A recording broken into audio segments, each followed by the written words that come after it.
आज हम पढ़ेंगे नंबर सिस्टम।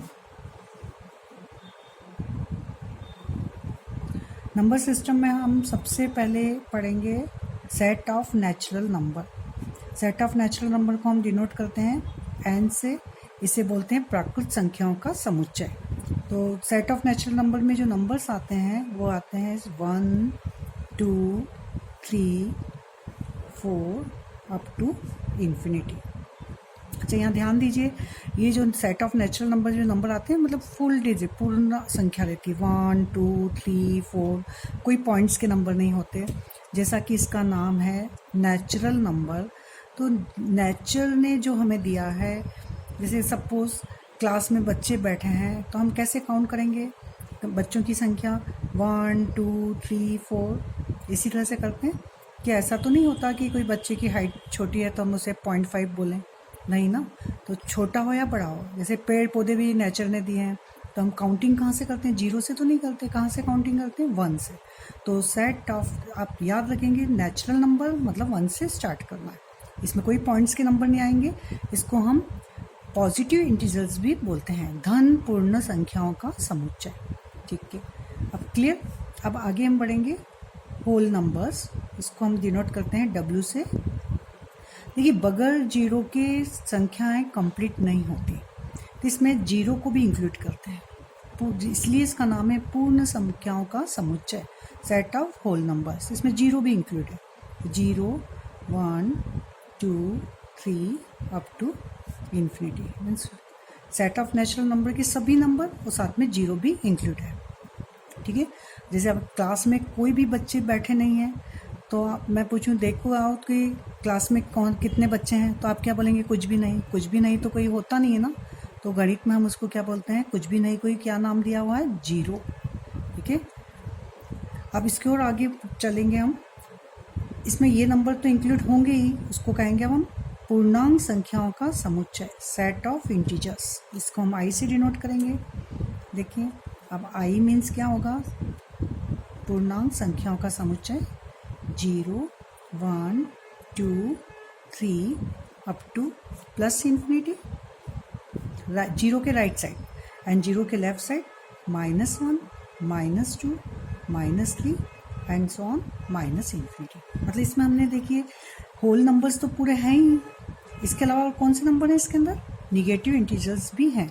और संख्या में यहाँ पर भी ध्यान दीजिए, दशमलव के कोई भी अंक नहीं है, डेसिमल्स डिजिट इसके अंदर भी इंक्लूड नहीं होते। नाम जैसे है पूर्णांक संख्याओं का समुच्चय, ठीक है, सेट ऑफ इंटीजर्स, पूरा अंक, तो पॉइंट्स के इसमें भी नहीं आएंगे। ठीक है, तो यहाँ आपको इतना क्लियर दिख रहा होगा अभी कि हम यहाँ देख रहे हैं सेट ऑफ नेचुरल नंबर। सभी नेचुरल नंबर किस में आ रहे हैं? होल नंबर्स में। And set of whole numbers किसके सबसेट हैं? आई के, पूर्णांक संख्याओं के समुच्चय। तो अगर मैं कहूँ क्या set of natural number integers हैं? यस। देखिए, set of natural number is a subset of W and W is a subset of I, तो N is also subset of I। And set of whole numbers क्या integers भी होंगे? क्या पूर्ण संख्याओं का समुच्चय पूर्णांक भी होगा? Yes, W is also subset of I। Clear. अब हम थोड़ा सा और आगे बढ़ते हैं। अब हम देखेंगे, अभी हमने यहाँ पॉइंट्स के अंक सब छूटे हुए हैं। आपने स्केल में देखा होगा ना, आपकी स्केल यदि हाफ स्केल रहती है तो उसमें 0 से इंक्लूड, 0 से स्टार्ट होती है, 1, 2, 3 अप टू 6 तक रहता है। तो बीच में छोटी छोटी लाइन दिखती है। तो क्या होता है कि यदि मैं 0 और 1 के बीच में अगर नंबर बोलती हूँ तो आप बोलते हैं कि इसमें कितने नंबर हैं, तो आप 0.1, 0.2, 0.3 एंड 0.9, मतलब आप 9 अंक बोलते हैं केवल। तो इसको अब हम यहाँ पर अब क्लियर करेंगे। अब आगे चलेंगे हम set of rational number. Set of rational number को हम डिनोट करते हैं परिमेय संख्याओं का समुच्चय। तो परिमेय संख्याओं का समुच्चय को बोलते हैं हम Q से। ठीक है, Q को हम डेफिनेशन जब देते हैं बच्चे, तो परिमेय संख्याओं का समुच्चय, तो सब बच्चे यही बोलते हैं कि जिसको हम फ्रैक्शंस फॉर्म में लिख लें या P/Q के फॉर्म में लिखा जाए। और कुछ समझदार बच्चे होते हैं तो ये भी बोल देते हैं जहाँ Q does not equal to 0, denominator 0 नहीं होना चाहिए। ठीक है, पर पूरी डेफिनेशन अभी भी कंप्लीट नहीं है। पूरा क्या होता है, p अपॉन क्यू के फॉर्म में लिखा जाए, denominator does not equal to zero, मतलब जहाँ हर जीरो नहीं है, and p and q denominator and numerator both belongs to i। p और q क्या होना चाहिए, पूर्णांक संख्या होनी चाहिए। अब जाके ये डेफिनेशन कंप्लीट होती है। अब देखिए यहाँ पर क्या मैं कहूँ, क्या 1 इज बिलोंग्स टू q, तो आप कहेंगे नहीं ये तो p अपॉन q के फॉर्म में नहीं लिखा जा रहा। नहीं, क्या 0 बिलोंग्स टू q, तो आप भी बोलेंगे कंफ्यूज। क्या मैं कहूँगी -1 बिलोंग्स टू q, तो आप प्रॉपर उत्तर नहीं दे पाते। तो देखिए अब यहाँ पर 1 है, मैंने रैशनल नंबर को क्या कहा है, जिन्हें हम फ्रैक्शंस फॉर्म में लिखें, p बाय q के फॉर्म में लिखें, और डिनोमिनेटर 0 नहीं होना चाहिए, न्यूमिनेटर हो सकता है। 1 को आप लिख सकते हैं 1 बाय 1। अब देखिए, and numerator and denominator belongs to i, yes, ये अब आपको दिख रहा है बिलोंग्स टू q। इसी तरह से 0 को मैं लिख सकती हूँ 0 अपॉन 1, क्योंकि मेरी डेफिनेशन में न्यूमिनेटर 0 हो सकता है, डिनोमिनेटर नहीं होना चाहिए। अंश 0 हो सकता है जबकि हर 0 नहीं होना चाहिए। तो यहाँ पर भी देखिए आपका जो डिनोमिनेटर है वो डज नॉट इक्वल टू 0 है, तो this is also belongs to q, क्योंकि मैंने p बाय q के फॉर्म में लिख लिया। इसी तरह से -1 को भी मैं लिख सकते हैं -1 upon 1, this is also belongs to q। Means all integers, सभी पूर्णांक परिमेय संख्या होती हैं। सभी पूर्णांकों के अपॉन में यदि मैं 1 इस तरह से लिख दूँ तो किस में बिलोंग्स हो जाएंगे, q में। क्लियर।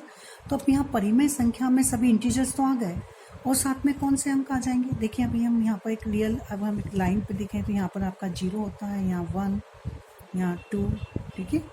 ये इस तरह से हम रियल लाइन बनाते हैं, यहाँ -1, यहाँ -2, इस तरह से जो डिजिट लेते हैं आपके। अब देखिए यहाँ पर यदि मैंने कोई भी अंक यहाँ पर लिया, कोई भी नंबर डाला, तो क्या हो सकता है, ये 1 है तो ये तो इंटीजर दिख रहा है, पर यहाँ भी कोई भी नंबर है, बहुत सारे नंबर हैं यहाँ पर, कितने हैं, इनफाइनाइट नंबर है। अब वो जो नंबर हैं वो किस फॉर्म में हो सकते हैं उसको हम अभी देखते हैं। देखिए अगर कोई भी नंबर है, सपोज मैंने लिया 10/3, 10 अपॉन 3 लिया, तो इसकी वैल्यू क्या होगी, 3.333, इस टाइप से। 10 ये यहाँ पर सपोज है 3, तो यहाँ पर ये 3.3 यहाँ कहीं नंबर होगा यार। अब मैंने नंबर लिया 25/4 ले लें, तो 25/4 को हम करेंगे तो क्या आ जाएगा, 6 पॉइंट, बताइए 6 पॉइंट कितना आएगा, 25/4 देखिए कितना आएगा, 6.25। मीन्स कहने का मतलब ये है कि ये भी फ्रैक्शंस फॉर्म में लिखा है मैंने 10/3, 25/4 को भी मैंने p बाई क्यू के फॉर्म में लिखा है। यहाँ क्या है, ये है नंबर रिपीटिंग नंबर।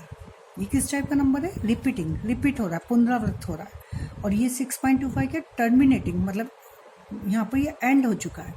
तो ऑल नंबर्स या वे सभी नंबर्स जो कि या तो क्या होंगे, वो रिपीटिंग फॉर्म में हो या फिर टर्मिनेटिंग फॉर्म में हो, ये सब क्या होते हैं, रैशनल नंबर। तो क्लियर, आपको क्लियर हुआ। अब जो नंबर जो रह गए, देखिए अब यहाँ पर हम रहेंगे तो ये नंबर जो है आपका या तो क्या है, रिपीटिंग फॉर्म में होगा या नॉन रिपीटिंग। और भी नंबर होते हैं जो नॉन रिपीटिंग और नॉन टर्मिनेटिंग, तो उनको क्या कहेंगे अब हम, जो छूट गए वो नंबर्स क्या कहलाएंगे, इरेशनल नंबर। इरेशनल नंबर क्या होंगे,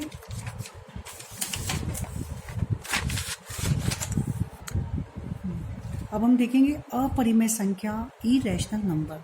अब इरेशनल नंबर क्या होते हैं, जो मैंने कहा था रैशनल नंबर क्या होते हैं, सभी इंटीजर्स रैशनल नंबर थे, ठीक है। सभी जो आपके टर्मिनेटिंग नंबर थे, जो पॉइंट्स के बाद में एंड हो चुके थे, वो भी रैशनल नंबर थे। और जो रिपीटिंग आ रहे थे, कुछ दशमलव के बाद में जो रिपीट हो रहे थे, वो भी कैसे नंबर थे, रैशनल नंबर थे। तो अब इरेशनल नंबर कौन थे, ऐसे नंबर जो नॉन रिपीटिंग हो, नॉन टर्मिनेटिंग हो, मतलब हम दशमलव के बाद में देखें तो वो रिपीट ही नहीं होते हैं, ठीक है। तो उनको क्या कहेंगे हम, इरेशनल नंबर। आपने नाम दिया होगा जैसे √2 की वैल्यू आपको पता है, 1.414213 एंड सो ऑन। ये रिपीट ही नहीं होता। देखिए कुछ भी डिजिट के बाद में क्या हमें ऐसा लग रहा है कि यहाँ ये रिपीटिंग हो रहा है? नहीं, तो ये रिपीट नहीं हो रहा है, तो ये कैसा नंबर हो जाएगा? Irrational number. एक और बहुत अच्छा नंबर है पाई। अभी पाई दिवस मनाया था हमने, कब था? 14 मार्च को। ये हमें पता होना चाहिए। 14 मार्च को क्या था? पाई दिवस।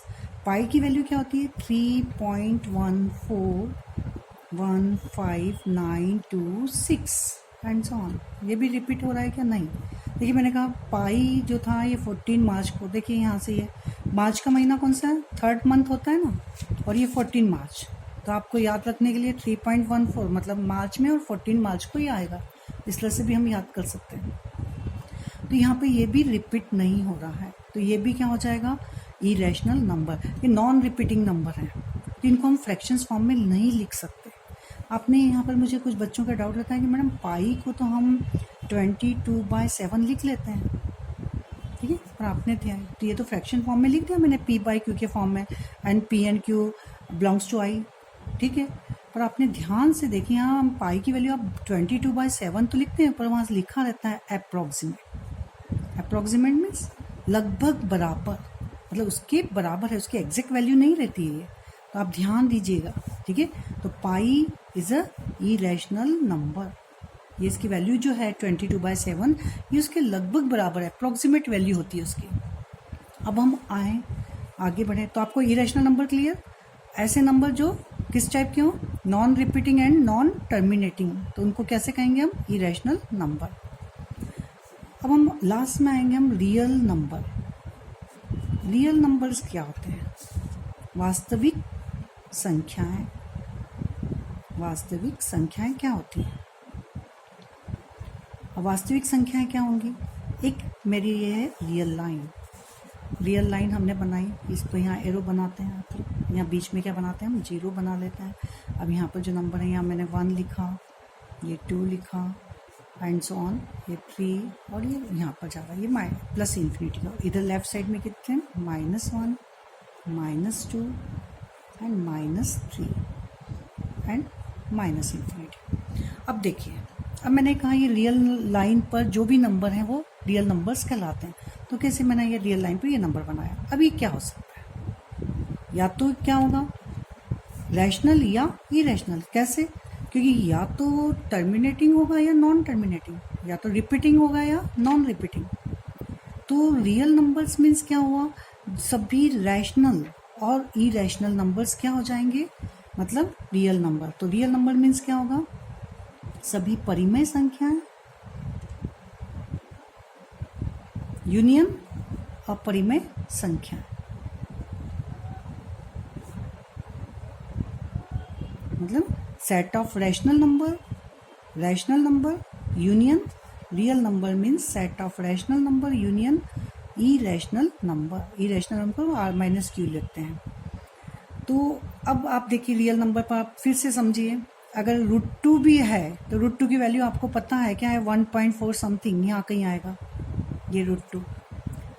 तो ये नंबर भी किस पर है? रियल लाइन पर हम रिप्रेजेंट कर रहे हैं, ठीक है। ये 1 है, ये भी रियल लाइन पर है, तो ये all integers are real number. ये आपने लिखा 10 हमने जो लिखा था यहाँ पर 10/3। 10/3 मीन्स क्या था? 3 पॉइंट समथिंग, तो यहाँ कहीं आया, ठीक है। तो ये भी कैसा नंबर था? ये 10/3 मीन्स 3 पॉइंट समथिंग, तो ये भी नंबर है।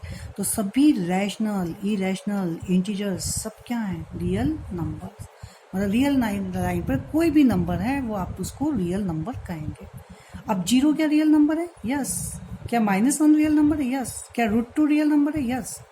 अब देखिए एक और बात तो आपको ध्यान से देखिए कि दो रैशनल नंबर के बीच में इनफाइनाइट रैशनल नंबर होते हैं। अभी यहाँ पर जो तुम्हें दिख रहा है 0 और 1 के बीच में, मैं फिर से आपको बताती हूँ। 0 1 के बीच में हम जब बच्चों से पूछते हैं कि कितनी संख्या है, तो बच्चों के हमेशा आंसर रहते हैं 9, 0.1, 0.2, 0.3, वो इस तरह से बोलते हैं। नहीं, देखिए 0.1 ये आपने माना, 0.1 यहाँ है, ये 0.2 जो भी आपने दिए, तो 0 और 0.1 के बीच में फिर मैंने 0.1 को डिवाइड कर दिया 10 से, तो क्या मिला? 0.01। उसकी पोजीशन कहाँ है? यहाँ आ गई।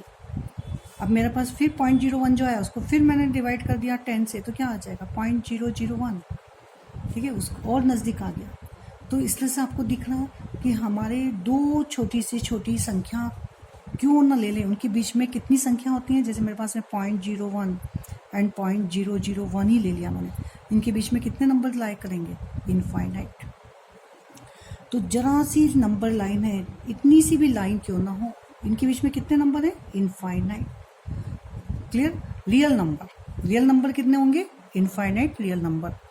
तो आप ये ना कभी हमें आंसर दें कि इसी तरह से इरेशनल नंबर भी कितने हैं, दो इरेशनल नंबर के बीच में, जैसे आपने √3 की वैल्यू आपको पता है 1.7 समथिंग की √3 है, तो कहेंगे 1 और 2 के बीच में कितने इरेशनल, तो आप बोलेंगे दो, √2 √3 एंड √5 इस तरह से बोल देते हैं, तो रॉन्ग। √2 को भी मैं 100 से डिवाइड करूंगी, √2 को भी मैं 1000 से डिवाइड कर सकती हूँ, तो वो क्या आएंगे, यही आएंगे नंबर। तो दो इरेशनल नंबर के बीच में इनफाइनाइट इरेशनल नंबर, एक रैशनल एक रैशनल एक इरेशनल के बीच में भी infinite rational infinite irrational number. मतलब आप तो बस ये देख लीजिए कि दो रियल नंबर के बीच में इनफाइनाइट रियल नंबर होते हैं, ठीक है। अब हम आगे पढ़ेंगे complex number. Complex number means क्या होता है, कॉम्प्लेक्स नंबर को हम रिप्रेजेंट करते हैं C से। कॉम्प्लेक्स नंबर मीन्स इसको लिखते हैं A + IB, यहाँ कंडीशन डाल रहे हैं जहाँ A and B belongs to R, जहाँ A और B रियल नंबर है। अब देखिए A + IB जो रहता है हमारा कॉम्प्लेक्स नंबर, सम्मिश्र संख्या, तो इसमें A कहलाता है इसका रियल पार्ट, A क्या कहलाता है इसका रियल पार्ट, एंड B क्या कहलाता है इसका इमेजिनरी पार्ट। यह है उसका वास्तविक भाग, ये B है उसका काल्पनिक भाग। अब नंबर की बात करें तो A है रियल नंबर एंड IB है इमेजिनरी नंबर। I को इंक्लूड करेंगे तो IB इमेजिनरी नंबर, पर B जो है कहलाएगा वो इमेजिनरी पार्ट कहलाता है, ठीक है। अब मैं कहूँ 0, क्या 0 एक कॉम्प्लेक्स नंबर है, yes 0 is a complex number. 0 को मैं लिख सकती हूँ 0 + I0। क्या √2 is a complex number, yes √2 को भी लिख सकती हूँ मैं √2 + I0। क्या -1 कॉम्प्लेक्स नंबर, -1 + 0I। देखिए हमारी जो डेफिनेशन थी कॉम्प्लेक्स नंबर में A एंड B क्या थे, रियल नंबर। देखिए यहाँ पर भी A की जगह क्या है 0, B की जगह भी 0, ये रियल नंबर है। √2 रियल नंबर, देखिए जहाँ अभी क्या है रियल नंबर, तो आपके दिमाग में 1 2 3 आते हैं, -1 और कुछ हो जाए, तो √2 अभी मैंने बताया था कि सभी इरेशनल नंबर भी रियल नंबर होते हैं, ठीक है। तो √2 इज आल्सो रियल नंबर, तो ये √2 A की जगह और B की जगह क्या है 0। तो every real number is also complex number. अब यहाँ पर √2 + 3I, ये क्या होगा कॉम्प्लेक्स नंबर, ये किस में बिलोंग्स हो जाएगा, C में, क्योंकि यहाँ पर A की जगह क्या है √2 एंड B की जगह क्या है 3। √2 एंड 3 आर रियल नंबर, ये मेरी डेफिनेशन को फॉलो करना। चलिए अब एक थोड़ी सी और हम बेसिक सीखें, जो मैंने अभी आपको रैशनल नंबर में लिखाया था। रैशनल नंबर की जो डेफिनेशन दी थी, क्या दी थी हमने, P/Q, where Q does not equal to 0 and PQ belongs to I। ये PQ बिलोंग्स टू I क्यों लिखा था, ये Q does not equal to 0 क्यों लिखा था। देखिए किसी भी डिनोमिनेटर, हमें पता है कोई भी रियल नंबर के, कोई भी नंबर्स के अपॉन में यदि 0 आ जाता है तो वैल्यू क्या हो जाती है, इन्फिनिटी, और infinity is not a number, तो इसलिए यहाँ पर denominator does not equal to 0 लिखा। अच्छा ये PQ बिलोंग्स टू I क्यों लिखा, अब देखिए अगर मैं PQ बिलोंग्स टू I न लिखूँ तो मैं लेती हूँ सपोज √2 को मैं लिख सकती हूँ √2/1। अगर हम ये वाला पार्ट नहीं लिखते हैं, जो बच्चे अधिकतर भूल जाते हैं ये बोलना, तो √2/1, P की जगह √2 आया, Q की जगह 1, तो इसके हिसाब से तो ये बिलोंग्स टू Q हो जाना चाहिए, क्योंकि denominator does not equal to 0। क्या ये √2 रैशनल नंबर है, नहीं, it does not belongs to, क्यों, क्योंकि मेरी डेफिनेशन क्या कहती है कि P and Q belongs to I। क्या ये I में बिलोंग्स है, नहीं, इसलिए यहाँ लिखा जाता है PQ बिलोंग्स टू I। पूर्णांक संख्या इंटीजर्स ही होने चाहिए, ठीक है। तो अब हम इतना सुंदर एक रिलेशन देखेंगे। अभी सेट ऑफ नेचुरल नंबर सब किसके अंदर इंक्लूड थे, W में। W किसका सबसेट था, I में। अब सभी इंटीजर्स, मैंने बताया सभी इंटीजर्स के अपॉन में मैं 1 लिख दूंगी तो सब क्या बन गए थे? रैशनल। और सभी रैशनल और इरेशनल किसके अंदर आ रहे थे? रियल में। एंड सभी रियल किसके सबसेट है? कॉम्प्लेक्स। तो ये बहुत खूबसूरत रिलेशन होता है नंबर सिस्टम में। ठीक है, तो मैं आज यहीं पे करती हूँ और आज आप लोग इसको ध्यान से पढ़िए और आपके जो भी कमेंट्स हैं, आप किस टॉपिक पर चाहते हैं मुझे बताइए, लाइक करिए, सब्सक्राइब कीजिए। आप लोगों के कारण मैंने ये वीडियो बनाया है और आगे और भी मैं वीडियो बनाऊंगी।